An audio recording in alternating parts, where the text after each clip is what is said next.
This one goes out to the Artcasters. Ooh, Artcasters! I say you're catching your spell, Artcasters. Catching your spell. Ooh, you're gonna cast that spell. Strike a hell. Whoa! Ooh. Hi, hi. Hi, hi. Hi, hi.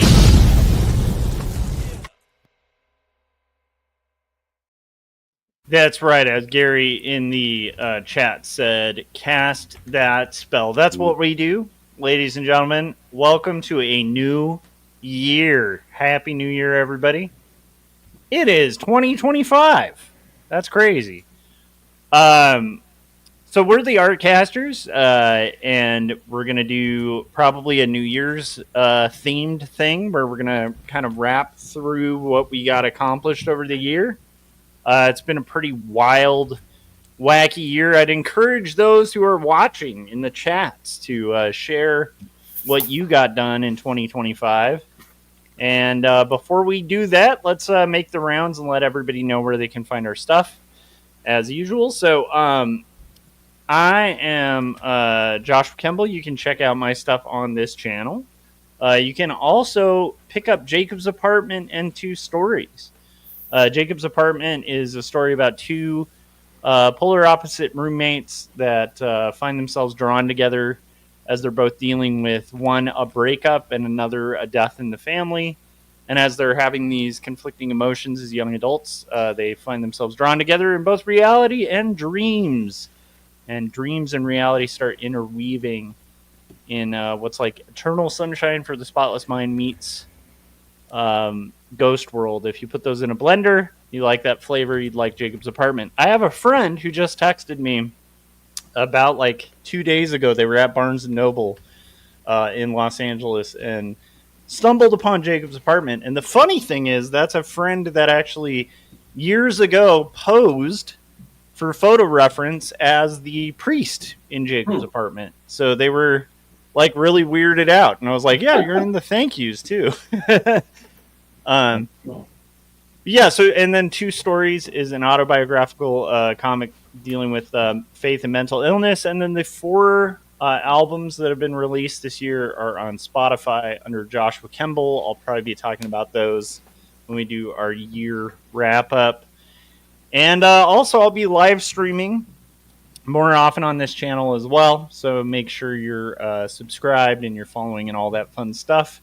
Ooh. Dylan said, "Hey, Barnes and Noble." I know that was actually a goal that was achieved last year to get a book that was distroed and carried at Barnes and Noble, and it's pretty cool to have that happen. I had some relatives up about like 4 months ago. And we went to Barnes & Noble, and I was, like, perusing the graphic novel section. I'm like, hey, check this out. What do you know? And they're like, yeah, we don't care. I was like, it's really cool. It's in the bookstore. Look. Anyhow. All right. Your friends didn't care? Well, it was just, it's one of those things of, like, your own goal is much less impressive to people who don't share the same goal, where they're just like, meh, okay. I'm like, no. I mean, like, maybe look at this artist that's so old. That's me. That's crazy. Anyhow, all right, Scott, where can people find your work? Where can they keep track of all this wild, cool? Like, if I'm really into retro inventions, where would I want to go? Well, there's a couple places you can go. The first one would be my YouTube channel, which is it's Circworks Art Labs on YouTube. So if you search for that, you can find where I take, like Josh was saying, I take stuff like from the Gen X era, that if you're Gen X, kind of cool stuff that you grew up with or that you remember, and I recreate it, whether it's the packaging, whether it's the contents of that packaging, whatever it is, but I put a weird spin on it. So definitely check that out on my YouTube channel. Also on my YouTube channel, you find my series Making Comics 101, which is basically the most comprehensive free course on how to make comics that you're going to find anywhere, and it's on my YouTube channel. You just have to kind of go back in the archives or find the playlist on the front page of my YouTube channel. And then the other place you can find my stuff is on my website at circworks.com, where I have my comic book Young and the Dead. It's a kids versus zombie adventure story. And I've got wax packs, which are part of that retro thing that I make. So basically wax pack trading cards based on movies and TV shows that they never actually made. But so I made them. So I sell those there. And also I've got digital products. If you're a comic book creator, if you need some cool tools to help you create comics better, faster, and more efficiently, you can find that at my website at circworks.com. Nice. Anytime somebody says better, faster, I started thinking of that Radiohead song that's like better, faster, more productive. Anyhow, all right. So also, Jim said, I dig Josh's Luhan hat. That's true. That's why I'm wearing this hat. I love the double entendre of this hat. That's why I'm wearing this hat. But I also like the fact that I can, without judgment, say, hey, I'm a big fan of Luigi. All right. So, Cory, where can people find your stuff and all your beautiful artwork and stuff like that? Yeah, so the main place that you can find my stuff is CoryKerr.com. And if you go to CoryKerr.com/rage, that'll take you to my comic. If you go to CoryKerr.com/book, that'll take you to my novel. And if you go to CoryKerr.com/videos, that'll take you to the playlists of the things. And I'll be talking about a lot of that today. So awesome. And I'm excited. I'm excited about the book, Cory, because the one of my favorite characters apparently has had a comeback, and I cannot wait to read that chapter because we've been dealing with, Christmas, New Year's stuff. So I'm going to settle down and probably check that out, whilst working on comics later. But I was excited to see him come back. I was listening to it the other day. Yeah, he's in 3 chapters. So he's in his own, and then in 2 chapters with another character. So it's all coming together. It's starting to. They're all meeting. I love it. All right. Well, so in honor of Kevin Cross, the old host, I've been having a Fernet Branca and Coke, whilst we're streaming. Everyone in the chats, definitely chime in. Let us know what you got accomplished in 2025. I almost said 2015 because I'm old. 2015. I mean, I know people. I'm old. It's like, what's 10 years? But anyhow, so let's make the rounds and kind of let everybody know what we got done. So, Scott, you're going to be the first up. I'm always the first up. You have to be the first up. You're more succinct than us. That's the trick that Cory and I do because we're ramble monsters, right. And we always let people go first because we're going to ramble monsters. That's right. All right. Well, I happen to write stuff down. So typically what I do is like I'll set what I call a gap map, which is my goals and promises and everything. And I went back to find it for last year, and I realized I didn't do one. Originally, I used to, before I kind of changed the kind of content I was doing, I'd do a video, and that was the easiest way for me to go and figure out, what I said I was going to do and what I actually did. But luckily, we do this show on the Artcasters, so I just had to go back to the last year when we did this recap, not the recap, but the one after, which we'll do next week on Cory's channel, is where we set our goals for next year. So I went to that episode from last year and jotted basically all the goals down and wrote them down. So I've got them here. So and we'll just see how I did. And spoiler alert, not so good in most some areas. But all in all, it was a pretty good. I don't want to give. That's not like a downer because sometimes different things come up. Sometimes your priorities change or whatever. But all in all, it was a pretty good year. So here we go. So continue to produce YouTube videos and market them. And that goal, I did continue to put out videos. The videos, like I was talking about earlier, if you've seen them, they're pretty highly edited. So it was more or less one a month or once in a while there'd be an extra one, but I kind of kept on that schedule for the most part. And as far as market them, that's kind of something I'm still struggling with, because if you're paying attention, like, I don't know what's going on with my channel. It's just like, it's just kind of nosediving. But so I we'll talk about plans on what to do about that on the next episode. But one thing I did do that kind of worked is I reached out to some sponsors and just did a partnership where I'd say, I'll feature your products as long as they go with whatever I'm doing. So I did that with two companies. I did that with Retro Supply, which they sell like digital products, kind of like what I do, but on a larger scale. Pretty big marketplace. They have all kinds of great products. And the good thing that came out of that was they actually started carrying some of my products, and that's pretty cool, because it's not like other marketplaces where anyone can upload stuff. I think me and there's one other artist really that they've ever partnered with. So that was pretty cool. So that was a success there. And then the other one I did was a company called Economy Candy. That was for my Fun Dip episode, where I made Sad Dip. So I partnered with them, and they, the idea is that, I'll talk about it as long as, and it wasn't me I wasn't trying to charge money or anything. I just want to get my videos out there. So they helped with the social media campaign, and they spread the word and stuff. So, that did kind of boost the views on some of those products, or some of those videos. So all in all, that worked pretty well. So I may look at doing more of that in the future. But yeah, so that was, I was pretty much on track with that stuff as far as producing the videos. Something I got to get back on, because lately I've been working on this big project, and even though I've got like a series of videos that are like about probably 75% done, about like, I'd say like, I think 5 or 6 videos that are like 75% done in a series. Yeah. But I just kind of had to put them on hold. So there'll be new stuff coming out soon. But the other thing I wrote down, another one of my goals was to release another digital product, which that one totally failed. I did not get that done. But we'll see if that kind of gets pushed over to my goals for next year.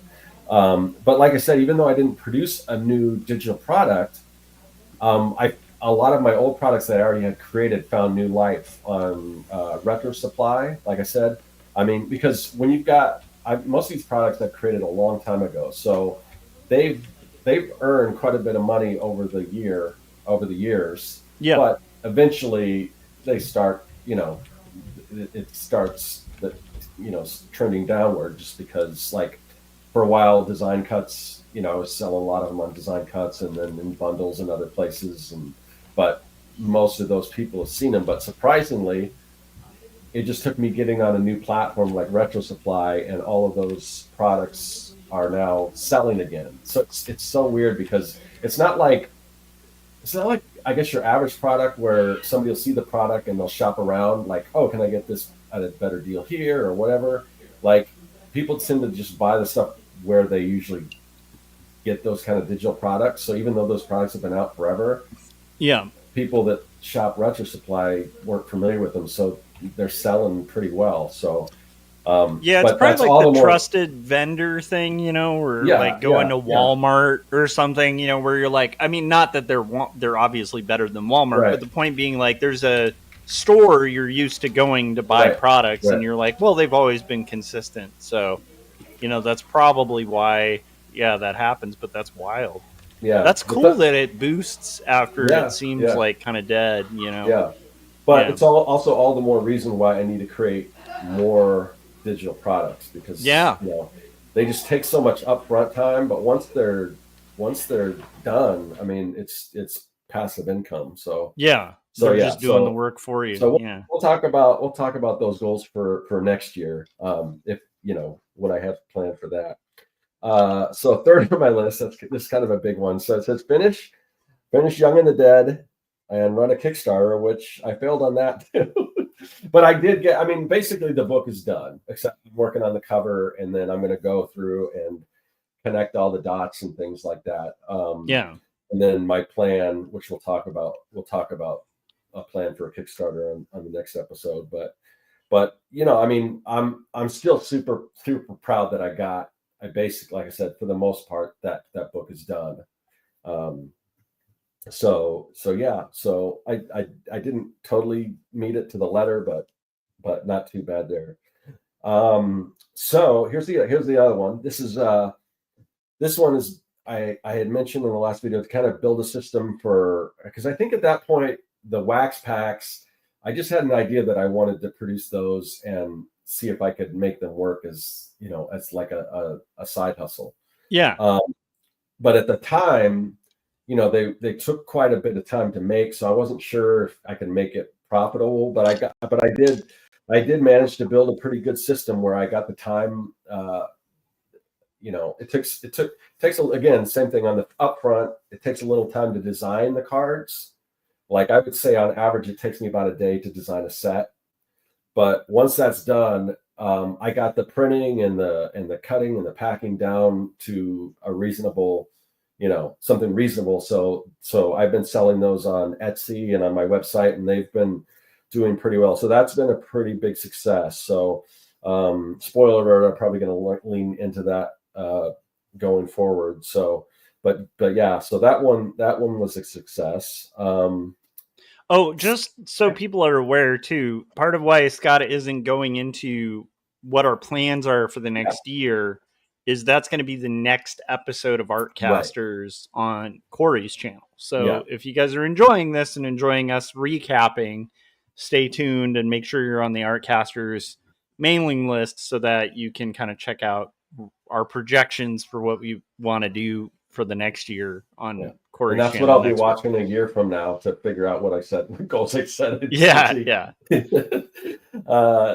yeah, the wax pack's pretty big success, and I'm just having a blast making those things. They're just fun to make and design and create, and people dig them. And because I basically took everything else off my Etsy store and just made it solely for those wax packs. Yeah. And as sales go on, you also get feedback, and I get tons of positive feedback, and people just really happy with the quality and everything, which, like I've said this before, but my goal is to make these things as authentic as possible. So you can't tell the difference other than instead of saying tops, they'll say pops or something. Because I'm not trying to pull the wool over anyone's eyes, but I want them to look like the real thing.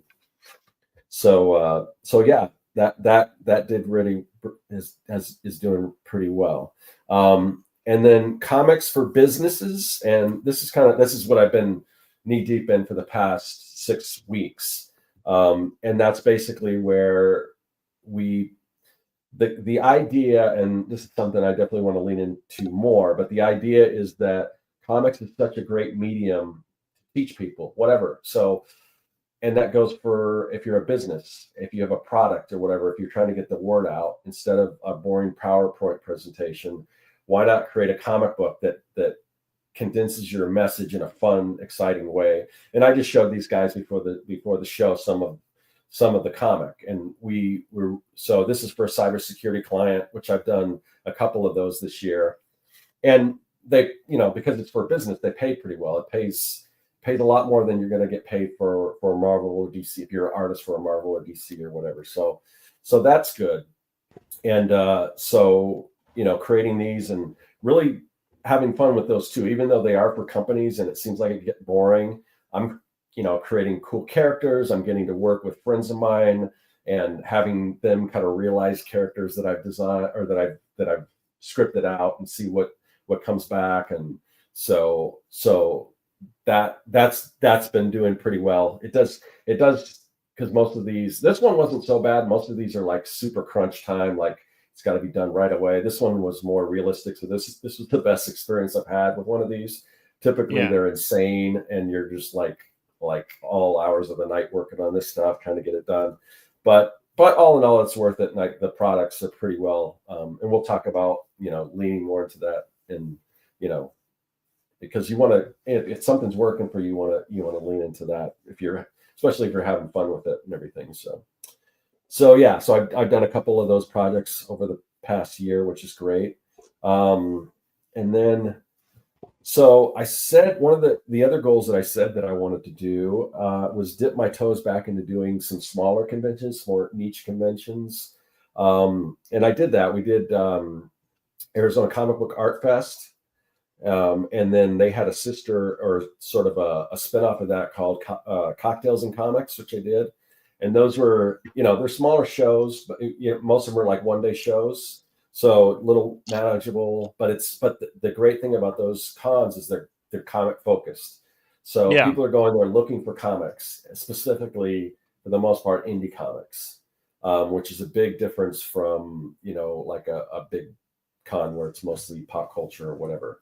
So did those, had a lot of fun, got to hang out with some friends, which we'll get to on another thing. But the other thing I did was just in-store signings, mostly over at Surprise Comics. But then I've got a friend who owns a comic store, Arnold, which you've had on the show, who's co-owner of the new Gold Key Comics, and I should see if he wants to do a signing too. But anyway, so I did the one event that I did as a signing was on Black Friday at Surprise Comics, and they had their biggest year ever. It was their biggest Black Friday ever, which is the big. I can't remember. I think they said it was their biggest day ever. So it's Black Friday and also, of course, Free Comic Book Day, which I did as well. And both of those shows, I mean, I can go and do those events, the Black Friday and the Free Comic Book Day, and earn just about as much as I would in a day for a day at a comic convention. So not too bad, It does. Yeah. It's not just me selling comics, but also doing commissions, which is pretty much the only time I do commissions. But yeah, those are fun. So I got back into doing those, and that's gonna, and that's led to some other cool things. Let's see. Where's? Yeah, I still love that Joker print. Oh yeah, you did. yeah. I still think that's one of the best. I forgot I did that too. So I did that exclusive event. An exclusive piece for them. So that was cool. So another thing that I had on my list, and this one was I did successfully do this. So if you're not familiar, kind of like with my digital products, I also have comic book workbooks, and I should have pulled one out to see if anyone's not familiar, but they'll be like blank comic panels that you can go in and you can do your blank panels. There's also ones that have like basically turnarounds of just blank characters that you can fill in and create your characters. Then there's one that's kind of like the old DC Who's Who Marvel universe where you've got your character, and then it's got all the stats about your character with their alter egos and stuff. So I've got a workbook like that where you can design a character and then fill in all the little stats on it. So those are cool. And I've got tons of them, but there were two that I was getting requests for that I said that I wanted to actually get done. And one was comic strip templates. So they're laid out like comic strips rather than, your typical comic book. And the other one was a cover design template. Oh, nice. So yeah, so I did those and put those out there. And the cool thing about that is when I took those workbooks to Cocktails and Comics, and I got some good response. I got the talent acquisition person for Phoenix Fan Fusion said they like those books, and they want to have me, bring me out for that con and basically have those books because they want stuff for like younger, readers or creators and things like that. So that's cool because I said if I ever go back to like a Phoenix Fan Fusion or something, the only way I do it is if they comp my table, which it sounds like that's going to happen. So that's cool. I'll probably be there. I'll probably be there this year. And then I just was talking to Eric Henson, who is talking to another comic book promoter. They're starting a convention promoter that's starting a new convention in Tucson, and it looks like I'm going to get comp for that convention too, maybe possibly. Oh, nice. So yeah, that's the way to do it. If I could get brought out as a guest. Yeah. So they cover the initial costs, then it's all profit. Yeah, and the Tucson one, they'll or at least part of the lodging and stuff too, if that happens. So that's kind of cool. Nice. And the big one, and I'm sure you guys are going to get into this as well, because it involves you guys as well as some other people. But one thing I said that I'd like to do more of was like get-togethers. So in the past, like Cory and I have done like Creative South and things like that. So we've met up there and which is just a great event. And then and just get-togethers we've met before, and out in the LA area. But and I think it was Gary who pretty much initiated this, but the Crestline event, which was basically Keith Foster from the Making Comics podcast has a place up in Crestline in California. And Gary Gary's the one who kind of merged together the Artcasters and the Making Comics podcast.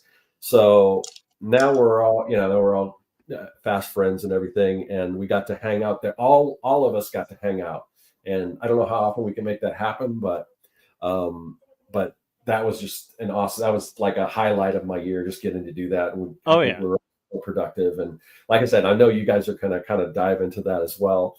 Oh, the other thing, and I think this was when I talked about conventions for that first ASCAP. That's where I first met Keith and Scott from the Making Comics podcast, because they actually they were supposed to stay with Gary, and then something happened where he didn't have the space, so they actually stayed at my place and hung out, and then and then we got to hang out at the convention and everything. So that was really cool. And then we went out for drinks and food and all that kind of stuff. So that was really cool. And I definitely want to do more of that. And I'm sure that will be on my list of things that I want to want to accomplish for next year. So that's pretty much that was my year, what I accomplished, what I didn't. So nice. It's a good year. Yeah. That's a lot done. Yeah. Yeah. I'm going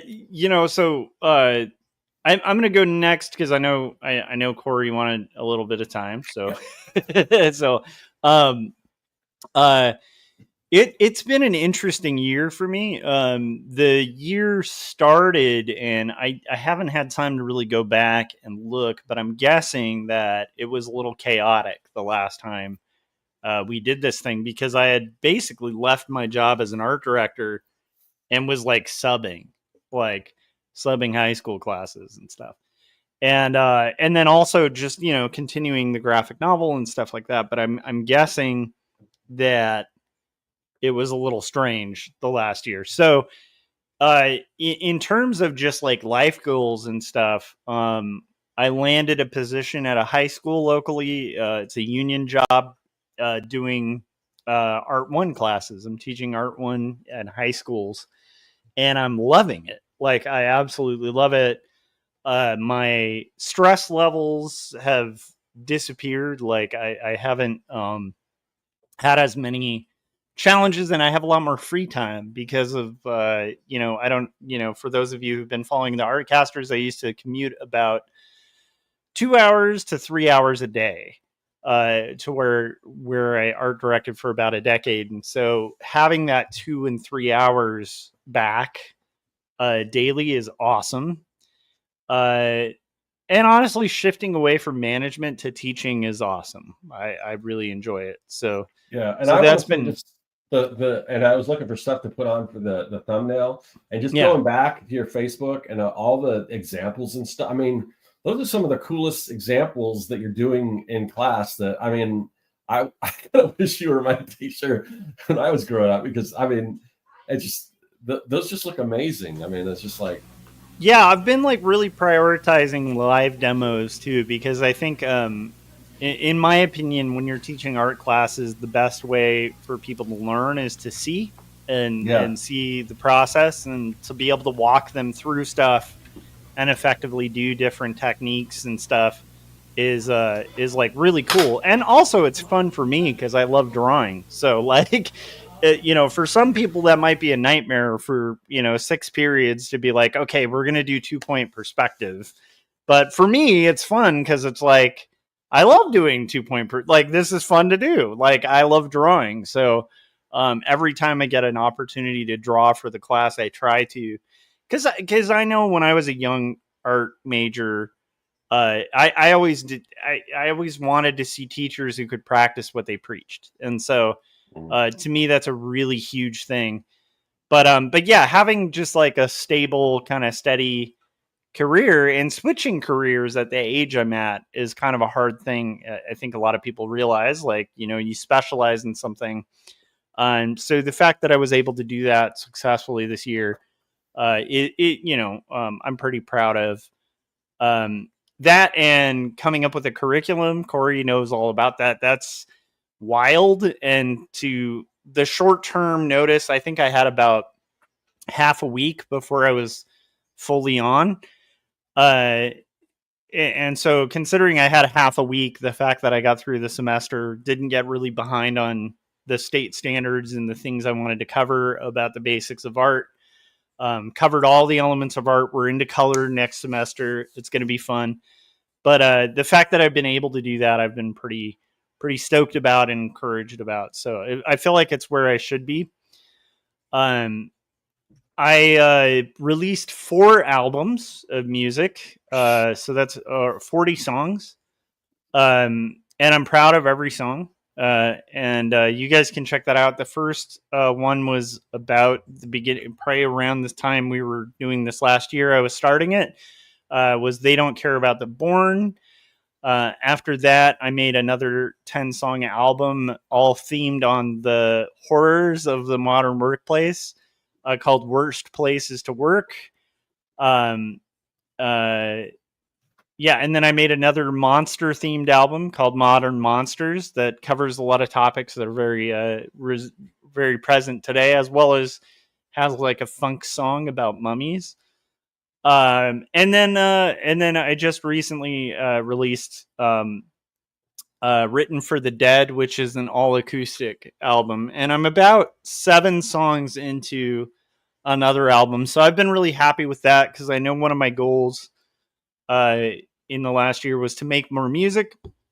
I know No Saboteurs too. We're cooking an album right now, so we have a 10-song album, actually 12-song album that our drummer is coming down from San Diego to record the last track on the 11th. So we should have that hopefully like by January. I'll be able to release that too. And that in particular is like the best music we've all ever written. So it's pretty cool. That was a huge goal for me, was reconnecting with music, because a couple years ago I lost my Dylan thought I was saying They Don't Care About the Corn. I'm saying corn because you can't say the other word without violating TOS. No, it was the born. So I lost the function in my hand a couple years ago, like that, can hold chords. And I think we were doing Artcasters around that time. It was a pretty frightening time where I couldn't play guitar for like 2 or 3 months or use this thumb really. So ever since kind of regaining that function, that's been a pretty adamant goal of mine every year, is I want to write as much music as I can while I can. And then I didn't get as much on the graphic novel done as I hoped. So I managed to finish about 54 pages of comics. I did look back on. And so throughout the year, I only finished 54 of the pages. And so to me, that's not quite a success. It's actually less than I think I got the year prior. So I'm hoping to up my page rate, but we'll get into that on the next one. But I am glad, and I'm a little closer to finished on Not Death But Love, the strange supernatural story of Elizabeth Barrett Browning. Got a lot of freelance done, but to me, the main goal last year, from what I can recall, because of the financial upheaval of like leaving a career and kind of switching careers, was to be in a place where there's some kind of stability and some kind of career kind of oriented thing that's not quite art directing, because I wasn't really wanting to art direct anymore. And I feel like I found that.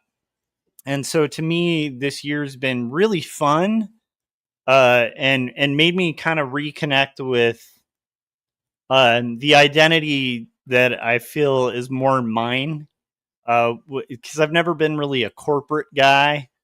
and cosplaying as a corporate guy for like a decade is tough for guys who aren't into, as Cory's brought up before, I don't think either of us are a fan of calling people human capital and, just kind of viewing things coldly based only on profit margins. Like that's a hard thing to do. And I'm kind of glad to be released from that scenario and being able to be in more of a mentorship position where I can teach people, I can get inspired and make art.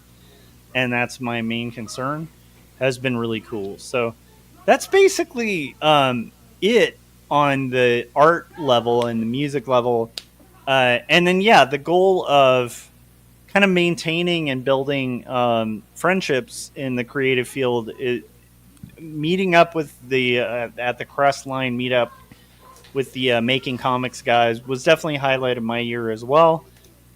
It's cool to me that over the past few years, I've built, or I haven't built alone, but we've built a circle of friends that are people I sincerely care about, and some of my favorite people in the world, right? And it's kind of fun to be able to do Artcasters every week with two of my favorite people in the world, but being able to have a meetup where it's everybody, like a bunch of my favorite people, all kind of in a cabin, hanging out, making sacrifices, doing strange rituals and slaughtering calves and stuff in honor of the great Dark Lord.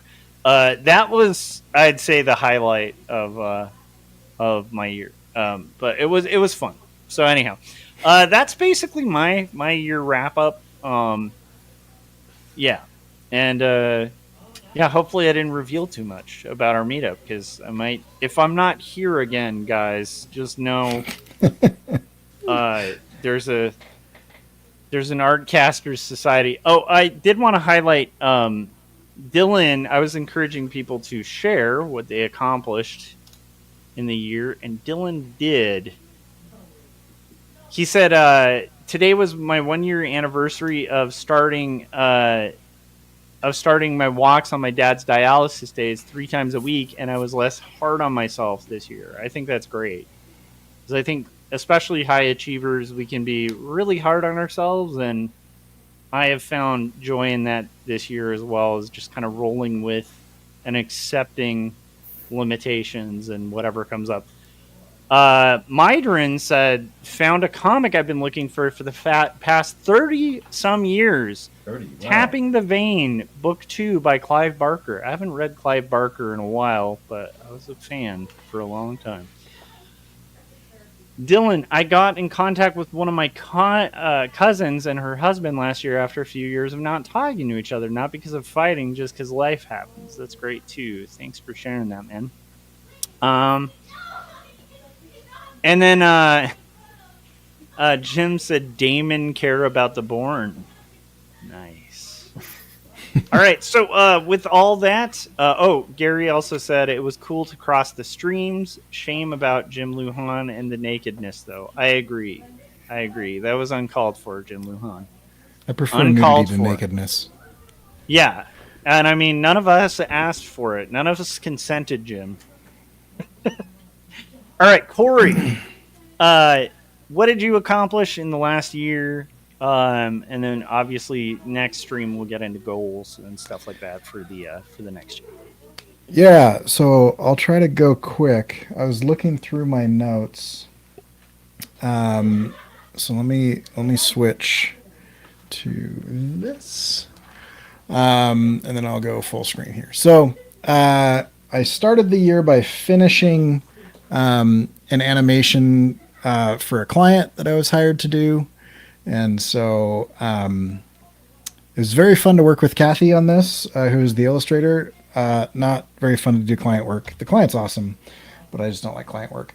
And then more on the thing of client work, I did some stuff for Wacom. And that was cool in that it's a cool company and it's fun to get recognition in the artistic community for that. So that was fun. And then I also did a commercial. Apparently, we're having trouble playing the commercial right now. But I did a commercial for a ballet studio that my daughters go to so that I can not pay for ballet.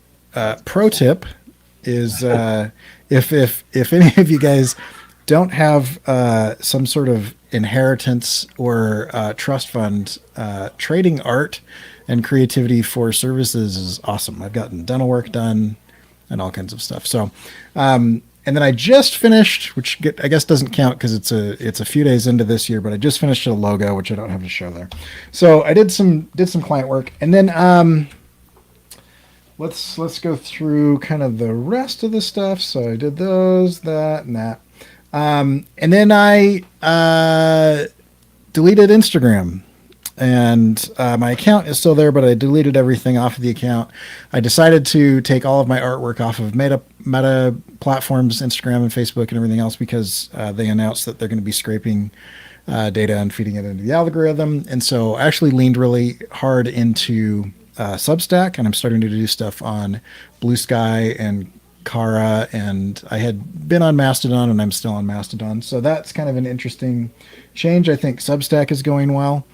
I spent the first quarter of the year, I would say, kind of listless or rudderless.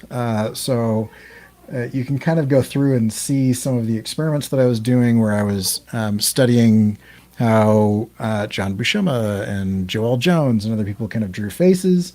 I did some digital paintings where I was kind of going in and, like experimenting with some digital paintings, which actually came up a lot later, was really helpful.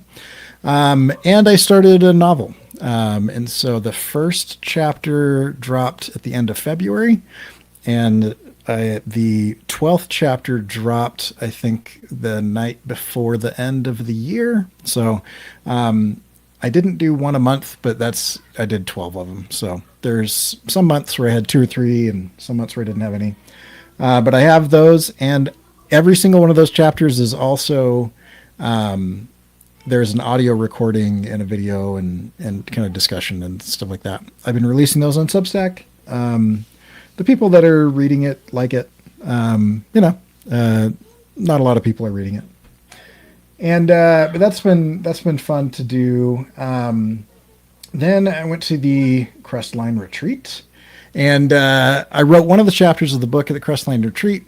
But for me, the biggest thing out of that was getting back into illustration. I had kind of taken a little bit of a hiatus, not from creativity or productivity, but just from drawing. And so this is the first drawing I did after that. And then I did another one, and then I did another one. And then after that, I started to jump into my comic. And so I have, I can't remember when the first one dropped, but I did 10 pages pretty quickly, and then I had to take on some client work to pay for some stuff. But I do have another 10 to 12 pages in some random stage of either roughed, penciled, inked, or colored. And so I've got about 22 pages that I think I put together in the last 3 or 4 months. And I'll wrap most of those pages, I think, in the next 2 weeks. I think I'll finish those next 12 pages there. And then I also, this is a little bit less exciting, but kind of Josh was talking about curriculum. I also rewrote several classes and spent a lot of time developing a framework that helps scaffold understanding how to break down imagery, how to do reverse engineering, how to study professional work, how to critique and understand what is working or not working about your design or your illustration.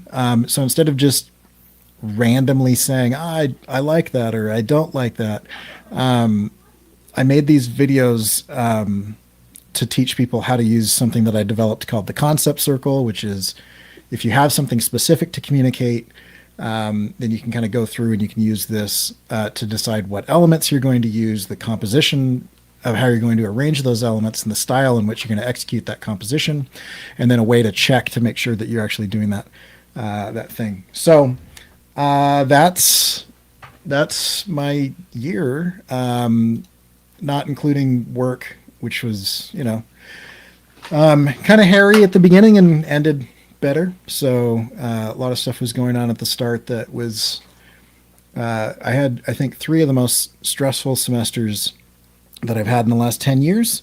And then last semester was actually kind of nice. So that's what I did. It was kind of all over the place. I think it was a little bit of a crazy random year. But luckily I feel like it wasn't unproductive. It just, the first 8 months of it were kind of unfocused. So, yeah.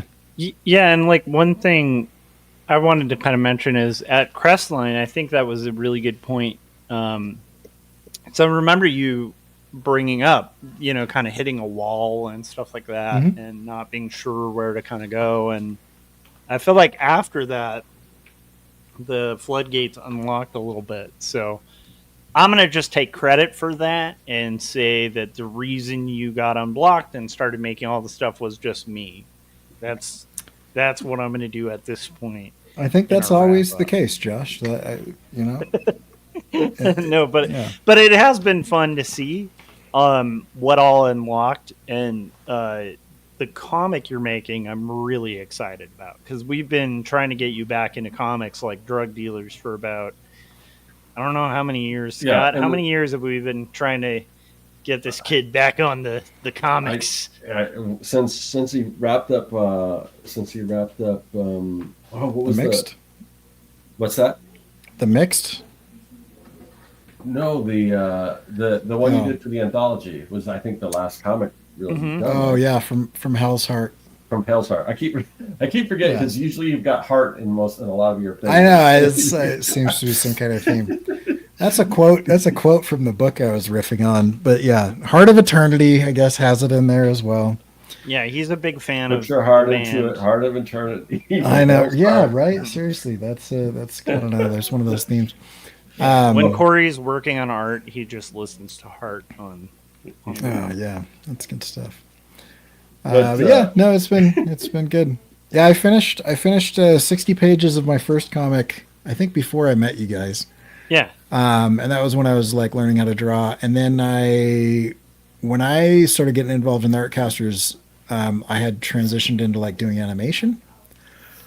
And other than the 4-page comic and a couple of things that I colored for Scott, I don't think I've done comic pages in the last 10 years, other than that one short story. So yeah, it's been fun to see. Fun. And what's cool is seeing the just crazy amount of growth you've had as an artist. Because if I like compare that to like what you're doing now to the Mixed, it's like night and day. Yeah, and you might be one of the few people that can actually compare that, because I don't think I think I've nuked anything that looks like the Mixed. I'll send something to you as long as it stays on your computer. Yeah. What's cool is, while he's doing, he's Cory, you're doing this comic, but you're also simultaneously writing a novel. So I mean, that's just impressive to me. Yeah, I didn't have time because we had a bunch of car problems immediately before the show started. But I was going to get like a word count and stuff. But like, it's roughly 120 minutes, 110 to 130 minutes of audiobook. I don't know how many words that is, but each chapter takes about 8 to 12 minutes to read out loud. So it's not insubstantial. Oh yeah, Jim brings up something really important that's worth mentioning. How many movie voiceovers did each of you guys do this year? It's a good question. How many voices did you do for movies? I did one. I think Cory did more, but I had mine was a bigger part of it. Yeah, mine was very small, but I think I had 2 or 3 characters, maybe 2. Maybe 3. I think there was 3 I didn't even because play a character. I just appeared. Yeah, you played yourself. Yeah. Yeah. That was Yeah. actually me being filmed. That wasn't even drawn, really. Yeah. So we got. Oh, Kevin we should just- mention the Kevin just movie, showed up. probably. Should we mention the movie, you guys, or just pass by it? No, Oh, I think no, we yeah. should mention the movie. I was actually watching the latest cut before we started Ooh. here. I was about halfway through it. So That's which my just plan dropped. for tonight. Which just dropped for Patreon subscribers, I think. yes. Ooh. Okay, Yeah. so on Jim So- Luhan's Patreon, there is the full fungus. The full fungus. Like, you can watch the full fungus in full on Jim Luhan's Patreon. So you guys should be supporting it. We also have Kevin Cross saying Happy New Year, everyone. Happy New Year, Kevin. I Happy New Year, Kevin. literally had Fournette in honor of you at the beginning of this show. So And I was showing Joshua pages, Kevin. They look great. That we've been Those working do. with me on this project. So yeah, the stuff that Scott's art directing, and it's fun to see what Kevin did with it. But his it looks like a fun project. So yeah, awesome. We've got Mydrin saying Happy New Year. We've got Drink the Paint Water saying, how much did it cost to have Stanley host your Halloween special? That, man, do we want to disclose the amount we had to shill and pay that man? especially to bring him back from the dead. I mean, that's not. We had to get a medium on board and all that stuff. Yeah, we had to talk to Doctor Strange. We had to travel dimensions. It was a thing, guys. It was a thing. But, who knows what we'll bring this next year, for the next Halloween. And in order to find that out, you're going to have to tune in to the next Artcasters, where we're going to go over that, what our plans are. The pressure is on to top that as Stanley as a guest. I can't guarantee that'll happen. Yeah, you never know. I mean, we have Vincent Price too. We've had some heavy hitters, guys. If you're curious about our wild plethora of Halloween guests, you should dig back on our Halloween episodes. So real quick, since I think we all kind of burnt through our stuff. To kind of wrap it, I guess, or to kind of. How did that happen in less than an hour? I know. I don't know. But I mean, I feel. Should I talk way more about something? Well, you could, yeah. I mean, you could Sorry, waste go ahead, Scott. as much time as me without any visual aid. Like Cory's got something that people actually could watch and interested in. I didn't prep So, anything. Yeah, I got to remember to do screenshots or something next time, so it's not so incredibly boring. Because Cory puts together a whole presentation. He's like, "Well, I didn't actually get a chance to do my word count." I don't know what Mydrin's talking about here. They said, "I love it when Scott does Price." I don't know because Scott was gone that episode. I don't know what he's talking about. I think that to kind of cap it, why don't we just sort of analyzing the last year? How do you feel about it? Do that. Yeah, for me, it's like I said. I didn't really accomplish everything I set out to do, but I'm really happy with what I did accomplish. It was a good year. It was kind of in a lot of ways, it was sort of a reset year. I mean, I think the biggest so I would say all in all successful. It just my thing is I really one of the things I really wanted to pop off was the YouTube channel. And it's just kind of so that's a little disappointing, but the good thing is, I mean, I love YouTube and I love making videos and stuff. So I always kind of say I'll be doing it, even if it, well, it never has really made any money, but I mean, I just have fun doing it. So yeah, it'd be nice if it got a little better response, but I'm going to try some different things and we'll see what happens. But regardless of that, I mean, I'm pretty happy with my past year, and I'm I mean, I think it's kind of, for me, it's I feel like I'm ramping up to something big in 2025. So hopefully, despite everything else that's going on in the world, I'm going to just try to not ignore that, but just take it as a challenge that whatever challenges come my way, I'm going to figure out a way to make 2025 a great year for me. So, I love it. I love it. Cory, what about you? Looking back on the year, you feel good about it? What'd you learn? That kind of stuff.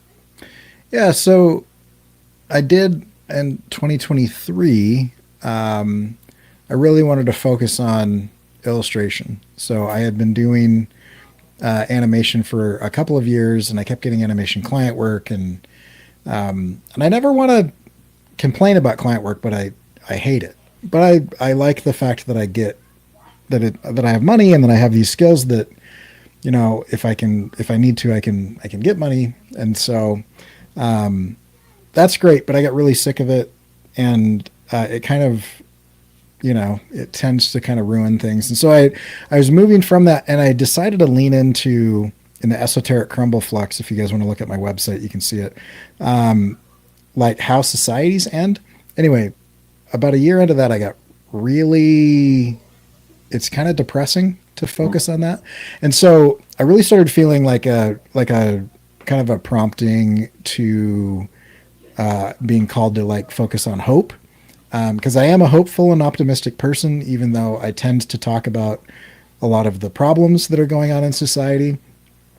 I talk about those because I think we can fix them, not because I think they're inevitable. And so this year was interesting because I was intentionally trying to change the tone and focus of what I was doing, while trying to kind of find a creative outlet for that. And I didn't want to do another animated short. And I wanted to move away from client work. And so I did about half the amount of client work this year that I did in 2023. I'm still going to have a chunk of taxes from it because it wasn't insubstantial, but you know, the interesting thing is kind of experimenting with the drawing. What I learned in doing esoteric crumble flux was all just black and white inks, right? It was all just, it was all just, what can I get? How can I get value out of this one tone? And I learned quite a bit about that. And then I did the digital painting, and then I was experimenting with different things, and all of that kind of led to the style that I'm choosing to do the comic in, both in the tone of it, which I think you could call it an all ages comic. It's definitely not a comic that's for kids, but it's not a comic that isn't for kids. I think everybody would enjoy it. It does have a lot of the same themes, of like tech supremacy and the types of oligarchies that we pretend like we don't have in the States, and those types of things.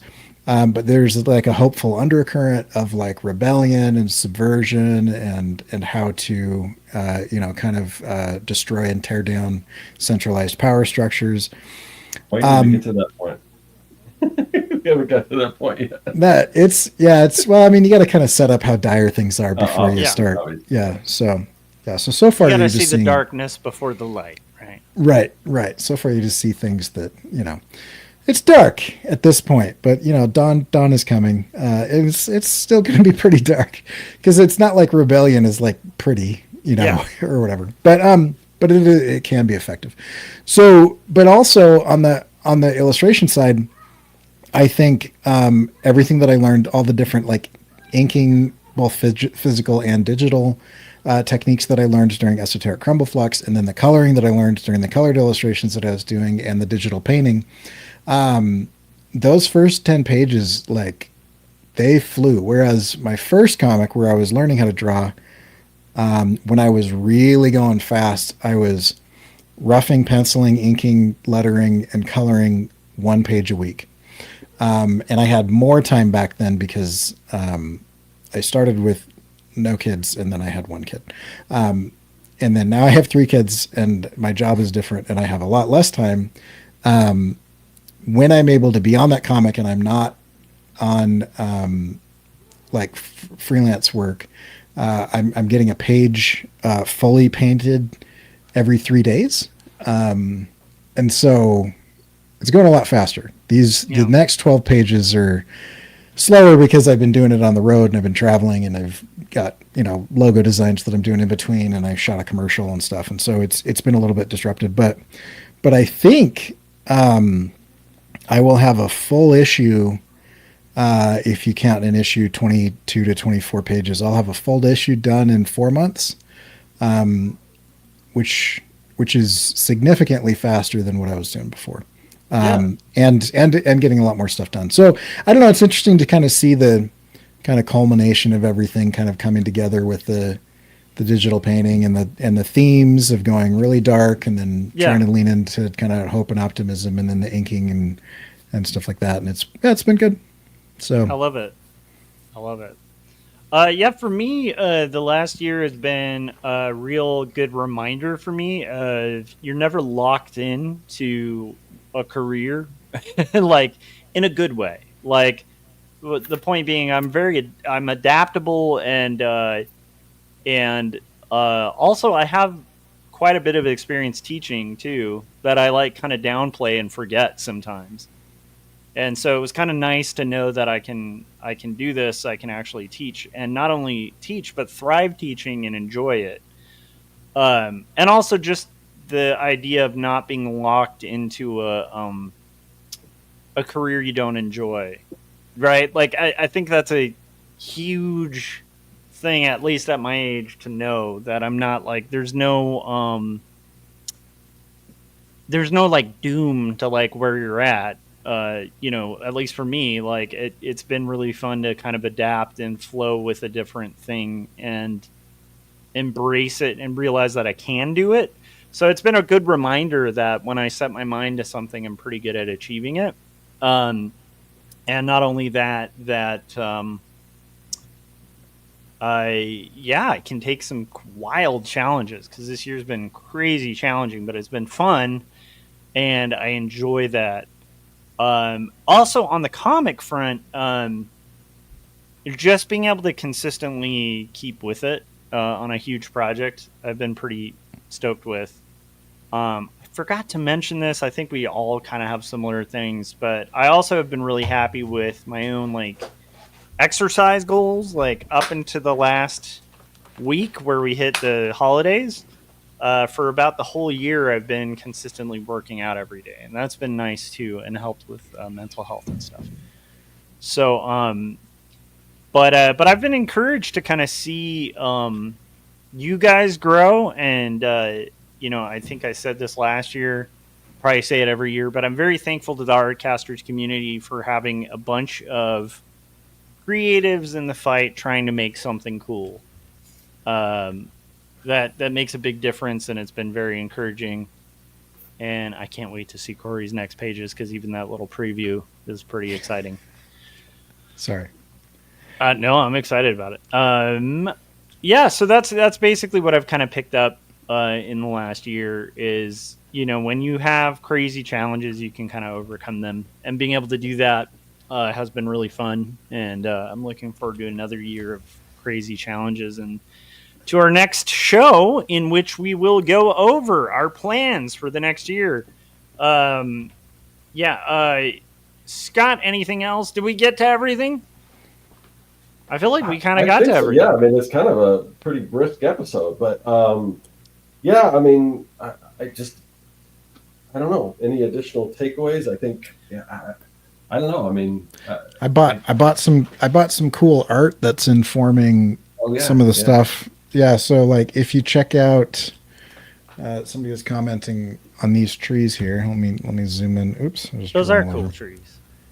Yeah, so if you look at these, you can kind of see a lot of this stuff that's kind of going through. So I never copy anybody else's stuff, but I will go in and kind of look at how they're doing things. And those are all on the wall. I was gonna show some, but I've been meaning to do a little breakdown, but I bought 3 or 4 pages in the last little bit. Heritage has been having some auctions, and then Cadence Comic Art had a 20% off sale, and so I bought some I bought some pages from Black Science that are kind of cool. But what's interesting is I'll go in and I'll look at like how would Cliff Chang do this? How would Sean Gordon Murphy do this? How would Buscema do this? How would whatever Matteo Scalera or whatnot? And the nice thing is I've built up a bit of a library of like right where I'm drawing, where I can just kind of like look over and pull a Wally Wood. I think it's Wally Wood that said or no, was it? And I'm gonna forget. It was Kirby, right? He's like, if you see a hand that you like, steal that guy's hand. If you see a head that you like, whatever. And so I won't like copy off of something, but I will look at like how are they conveying leaves? Like you're mimicking technique. It's like taking apart the engine and seeing different components and going, oh, I could use that component for And so I like that. Anyway, so you can kind of see some old stuff from way back in the day. Like this is very much what I was doing with the Tongue Cut Sparrow. But then you kind of mix that with stuff that you're going to see in like the pages of like Conan the Barbarian or Missile Mouse or something like that. I love that. Dr. Seuss, Anyway, it's been kind of fun. So yeah, we didn't really talk about that much because it's not something that I like did, but definitely something that like informed everything. So no, that's great. Sorry, go ahead. I was going to say, I'm going to be painting over my hallway and changing the kind of decor that's on there. So I'm considering maybe getting some original art to put on there. I don't know. Dude, do it. Yeah, don't listen to Cory and go broke. He's gonna drag you down. No, I'm just kidding. See, here's what I do. What I do is because I hate client work, I will build into bids like enough to buy an original page. Yeah, and then that way it's like an incentive to like hey, when I wrap up this logo, I get to go get a Matteo Scalera page. Yeah. I get it. I'm the same way with, and arguably my obsession supports artists less because for me it's like, oh, I could get another guitar. Jim said, what are the possibilities of Artcasters moving to a shared YouTube channel in 2025? I don't know about that. I don't know. I guess we'd have to talk. We talked about that before, but it's so hard to build an audience. I mean, it's just like that's I don't know. Yeah, it sounds like a pain in the butt, but I don't know. I mean, we could look into it. I know Cory and I, when we were doing 20 or 48-hour art check, were originally considering that for like when we were doing the IRS thing, and I don't think we had a lot of success with that. So I don't know. You used to be able to go to IRS and it would take you to the IRS page that we built, but Josh just points it at his site now. But we did have, I noticed that you wouldn't change that. We still have an archive of those videos. Oh, I should. And we did them on mine, and then on yours, and then on mine, and then on yours. Yeah. And then we tried to jump over and be like, let's be more focused and put it on its own thing. And our numbers absolutely tanked. Yeah, hard. They just disappeared. Yeah, it was wild. It was just like even the people that were watching them stopped watching them. Like it was so bad.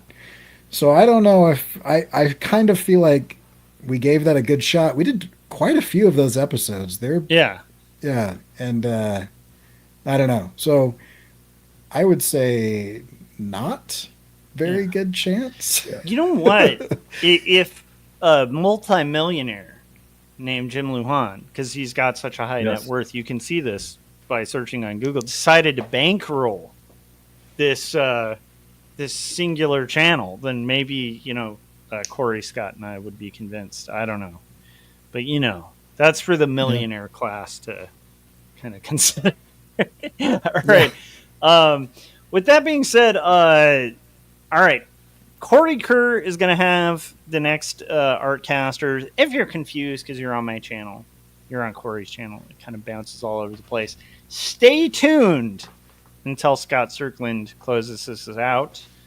For now, you're on my channel. If you haven't yet, subscribe, hit the bell to get notifications when we go live, and consider supporting indie comics by buying Jacob's Apartment or Two Stories. Or if you have no cash flow and you have ears, check out any of my 4 albums that I released the last year on Spotify. Maybe give that a follow. Or on any music streaming platform you pretty much go on. Check out Joshua Kemble, the 4 albums that were released this last year.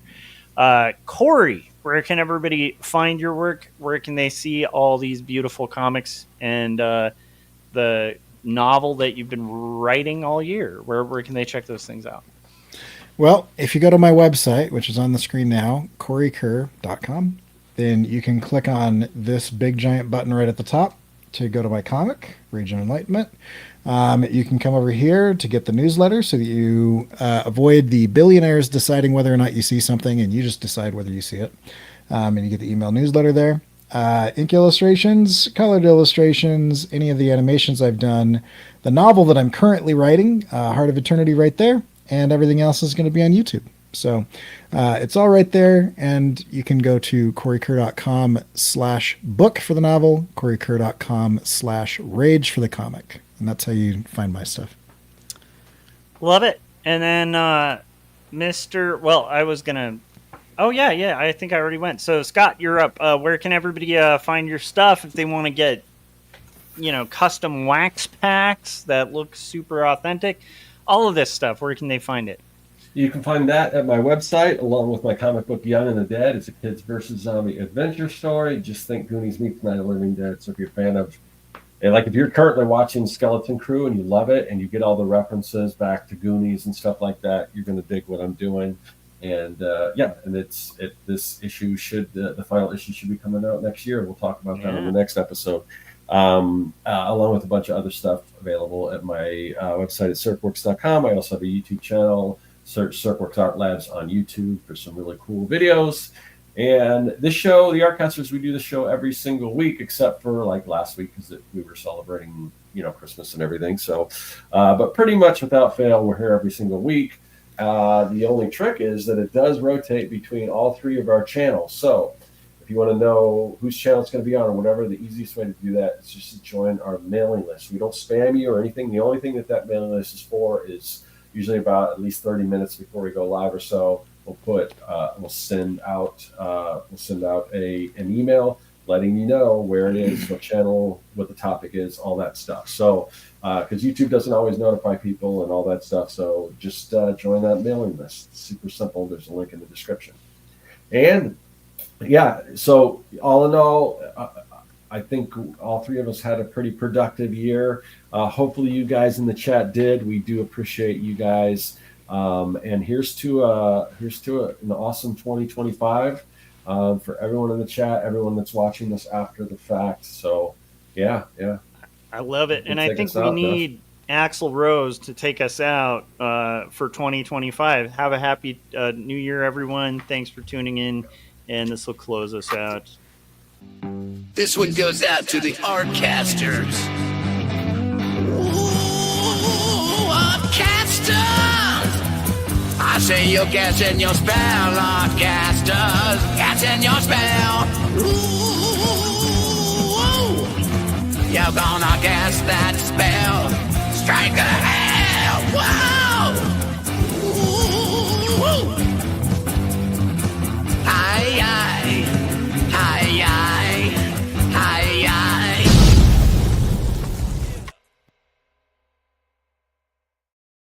See you guys next week. See you.